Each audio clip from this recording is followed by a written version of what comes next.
ተመልካቾች በደቡብ ኢትዮጵያ ክልል ባለፉት ቀናት በጎርፍ አደጋና በመሬት ናዳ ምክንያት የደረሰውን አደጋ ተከትሎ ብሔራዊ የሐዘን ቀን ታውጇል።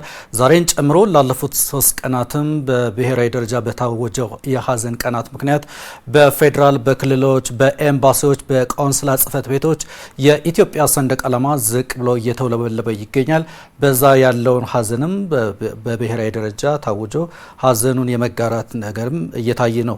በጋሞ ዞን የተለያዩ ወረዳዎች በተከሰተ የመሬት መንሸራተት አደጋ ጉዳት ለደረሰባቸው ወገኖች ኢትዮጵያውያን ላደረጉት ርብርብ የዞኑ አስተዳደር ምስጋና አቅርቧል።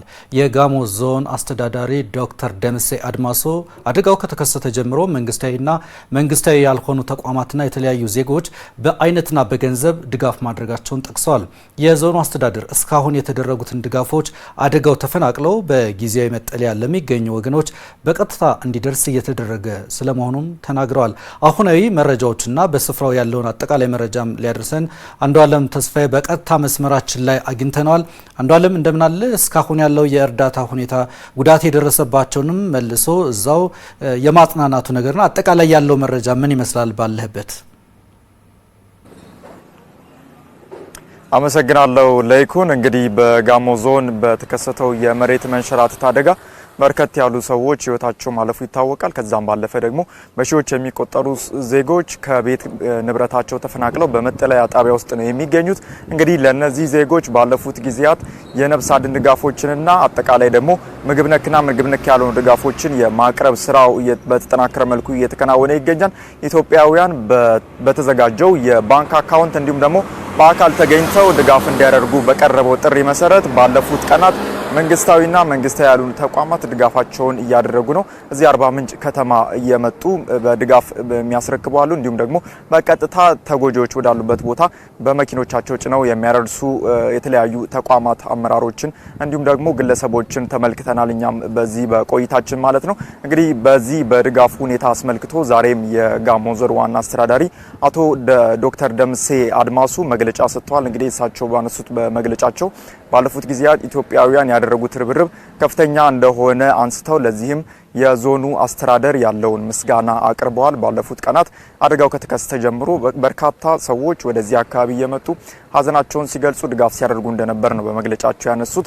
ቀደም ሲልም ጠቅላይ ሚኒስትር ዶክተር አብይ አህመድ ጉዳት የደረሰበት ቦታው ድረስ ተገኝተው ተጎጂ ወገኖችን አጽናንተው እንዲሁም ደግሞ ድጋፍ የማድረጉና አጠቃላይ ለተጎጂዎች የሚደረገውን የድጋፍና የመጠለያ አቅርቦት ምን እንደሚመስል መገምገማቸው ይታወሳል። ዞኑም ለዚህ ለጠቅላይ ሚኒስትሩ ጉብኝትና የማጽናናት ቃል እንዲሁም ደግሞ ላደረጉት የግምገማና ድጋፍም አመስግኗል። አጠቃላይ ከተለያዩ ክልሎችም ድጋፎች እየገቡ ነው የሚገኙት። አሁን በዚህ ሰዓትም ድጋፎች በተጠናከረ መልኩ ከግለሰቦችና ከመንግስታዊ እንዲሁም መንግስታዊ ካልሆኑ ተቋማት ወደዚህ ወደ አርባ ምንጭ ከተማ እየገባ እንዲሁም ደግሞ ከዚህ ከተማም ወደ ተጎጂዎች እየተሰራጨ ይገኛል። እኛም በተገኘንበት በዚህ በአርባ ምንጭ ከተማ የክምችቱን ለመመልከት ችለን ነበር። የተለያዩ ድጋፎች ምግብ ነክና ምግብ ነክ ያልሆኑ ድጋፎች እዚህ ወደ ዋናው ማዕከል እየመጡ ከዛ ደግሞ ወደ ጉዳት በደረሰበትና ሰዎች ወደ ተጠሉበት አካባቢ እየተሰራጨ መሆኑን ተመልክተናል። እንግዲህ በድጋፉን በተመለከተ የዞኑ ዋና አስተዳዳሪ ባለፉት ቀናት ድጋፉ በከፍተኛ ሁኔታ እየመጣ መሆኑን አሁንም ግን ተጠናክሮ ሊቀጥል እንደሚገባ አንስተዋል። እዚህ ላይ ያነሱትን ሀሳብ ተከታትለን እንመለሳለን።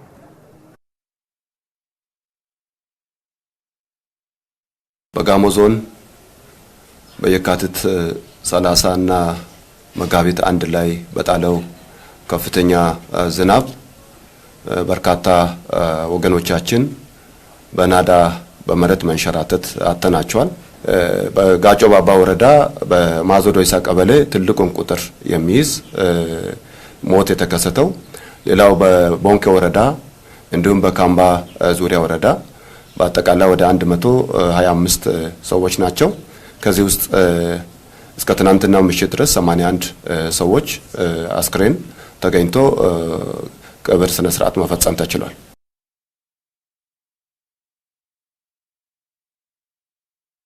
እንግዲህ በዞኑ የተለያዩ ድጋፎች እየመጡ ይገኛሉ። እነዚህ ድጋፎች ከአሁን ካለው የህዝብ ቁጥር አንጻር አሁንም ተጨማሪ ድጋፎች እንደሚያስፈልጉ ነው የዞኑ አስተዳዳሪ ያነሱት። እናም ለነዚህ ወገኖች የሚደረገው ድጋፍ ተጠናክሮ መቀጠል እንዳለበት ኢትዮጵያውያንም አሁን የጀመሩትን ርብርብ አጠናክረው እንዲቀጥሉ በተጠቀሱት የኢትዮጵያ ንግድ ባንክ የዞኑ አደጋ ስጋት አመራር አካውንት እንዲሁም ደግሞ በዲያስፖራ አካውንት ከትውልደ ኢትዮጵያውያንም ድጋፍ እንዲያደርጉ ጥሪ አቅርበዋል።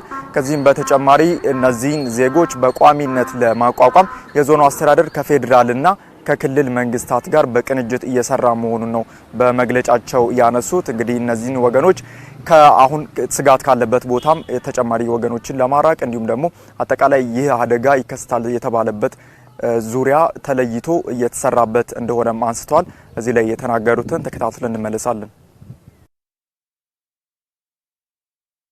ክቡር ጠቅላይ ሚኒስትራችን ዶክተር አብይ አህመድ ለጋሞ ህዝብ ያላቸውን ፍቅር በደስታ ጊዜም ብቻ ሳይሆን በሀዘንም ተገኝቶ በማጽናናት በቦታው አደጋው በተከሰተበት ቦታ በመገኘት ህዝቡን አጽናንተው አበረታተው ቀጣይ የሚሰሩ ስራዎችንም በጋራ ለመስራት ለህዝቡም ትልቅ መልእክት አስተላልፎ ተመልሷል። በመቀጠልም የፌዴራል ህዝብ ተወካዮች ብሔራዊ ሀዘን ቀን በማወጅ ለህዝባችን ያላቸውን አጋርነት በይፋ የገለጹበት ሌሎች ተቋማት የክልል መንግስታት፣ ዞኖች፣ የከተማ አስተዳደሮች፣ ወረዳዎች፣ የተለያዩ መንግስታዊና መንግስታዊ ያልሆኑ ተቋማት፣ ድርጅቶች፣ ግለሰቦች በዚህ ሂደት በአይነትም በገንዘብም ድጋፍ አድርጓልና በዚህ በጋሞ ዞን አስተዳደር ስም እነሱንም ማመስገን እንወዳለን።